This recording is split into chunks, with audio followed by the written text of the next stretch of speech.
High court ఈ మధ్యకాలంలో చిన్న పేపరు యూట్యూబ్ ఛానల్ అనేది లేకుండా అందరికీ కూడా అక్రిడేషన్ ఇవ్వాలని హైకోర్టు తీర్పునివ్వడం ఇక్కడ ఉన్నటువంటి చిన్న పేపరు మరియు పీఎఫ్ పేపర్ అయితే యూట్యూబ్ ఛానల్ వరకు చాలా సంతోషదాయకము ఆనందదాయకము. ప్రభుత్వాలు కూడా ఈ విషయంలో త్వరగా చొరవ తీసుకొని అక్రిడేషన్ విషయంలో చిన్న paper PDF paper YouTube channel అనుకున్న అర్హత ఉన్న ప్రతి విలేకరికి అక్రిడేషన్ ఇచ్చి మమ్మల్ని ఆదుకోవాలని మేము కోరుకుంటున్నాము.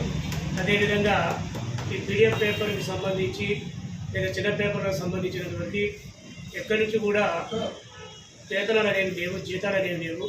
మేము కూడా ప్రభుత్వానికి ప్రజలకు మధ్య వారధిలాగానే పనిచేస్తూ మేము అత్యున్నతమైన సేవలు అందిస్తున్నాం. కావున ఈ ప్రభుత్వం త్వరగా గుర్తించి చిన్న పేపర్ అందరికీ కూడా అప్లికేషన్ ఇవ్వాలని కోరుకుంటున్నాను.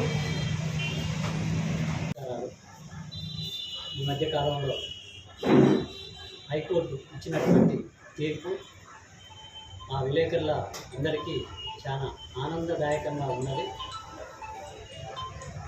కనుక కోదాడ నియోజకవర్గ విలేకరుల పీడిఎఫ్ పేపర్లు మరియు యూట్యూబ్ ఛానళ్ళ తరఫున హైకోర్టు వారికి ప్రత్యేక ధన్యవాదాలు తెలుపుకుంటూ అక్రిడేషన్ మరియు పెద్ద పేపర్ చిన్న పేపర్ అనే తేడా లేకుండా మమ్మల్ని కలుపుకుపోతున్నటువంటి మీడియా మిత్రులకి మా యొక్క కృతజ్ఞతలు కోదాడ విలేకరుల తరపు నుండి మరియు స్టేట్ విలేకరుల తరపు నుండి మేము కృతజ్ఞతలు తెలియజేస్తూ ఉన్నాము. నా జనరల్ మామూలు చిన్న విషయం మాట్లాడతా మళ్ళీ